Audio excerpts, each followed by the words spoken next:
Daily Devotion with Pastor Balla for July 9th, 2020, from 1 Samuel chapter 18, David's marriage.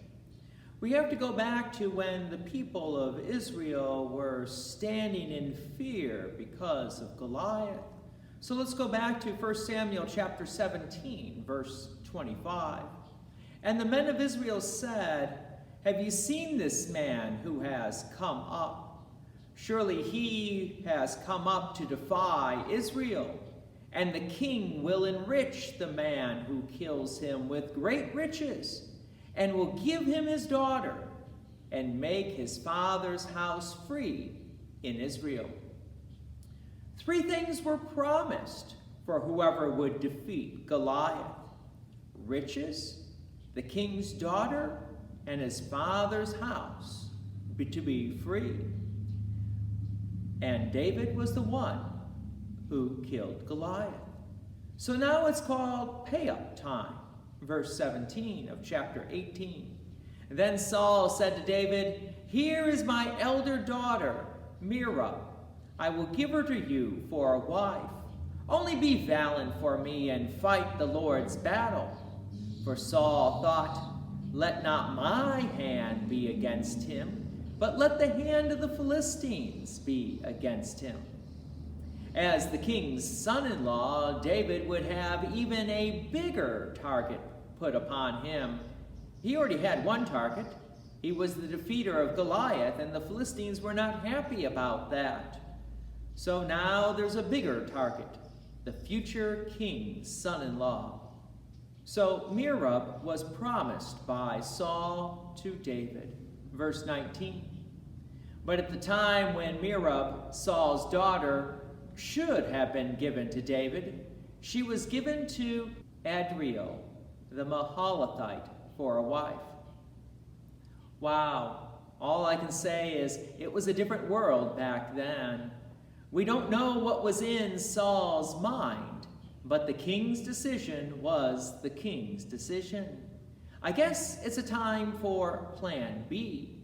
What's plan B? Verse 20. Now Saul's daughter, Michal, loved David, and they told Saul, and the thing pleased him. Saul thought, "Let me give her to him, that she might be a snare for him, and that the hand of the Philistines may be against him." Therefore Saul said to David a second time, "You shall now be my son-in-law." Did you notice the second time? Yes, Saul failed to fulfill his promise to David the first time, and so now we have plan B the second time. And this might be better because it is actually good for a wife to really love her husband. However, there would be a price. Verse 25. Then Saul said, "Thus shall you say to David, the king desires no bride price except 100 foreskins of the Philistines, that he may be avenged by the king's enemies." Now Saul thought to make David fall by the hand of the Philistines. David's response to Saul's request of killing 100 Philistines? David was going to honor the agreement, even though Saul dishonored the first marriage and agreement. Verse 27, David arose and went along with his men and killed 200 of the Philistines. And David brought their foreskins, which were given in full number to the king, that he might become the king's son-in-law. And Saul gave him his daughter Michal for a wife. David went out of his way to do twice as expected.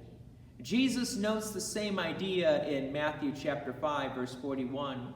"And if anyone forces you to go 1 mile, go with him 2 miles. David showed great honor and respect for the king, even though David would be the next king in line. David didn't disrespect Saul, but held him in high esteem and honor. Verse 28, "But when Saul saw and knew that the Lord was with David, and that Michal, Saul's daughter, loved him, Saul was even more afraid of David.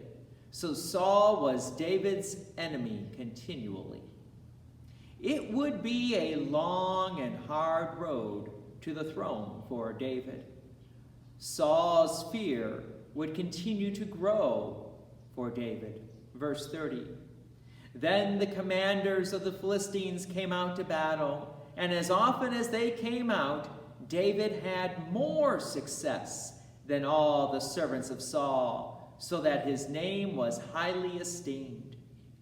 David did what was expected of David to do, and didn't allow Saul's fear to distract him. As Christians, we need to follow the same idea, because we live in a world that is very much afraid. But we don't give in to the fear of this world, but we continue to do what God expects us to do. That is, to love the Lord our God with all our heart, with all our soul, and with all our strength, and to love our neighbor as ourselves. Join me again tomorrow as we hear about Saul's plot to kill David. God's peace and many blessings be with you. Thank you for watching, and please take an opportunity to share this devotion with others. If you have enjoyed these daily devotions, please consider making a donation to Peace Lutheran Church, 24024 West Main Street, Plainfield, Illinois, 60544. Thank you again for watching.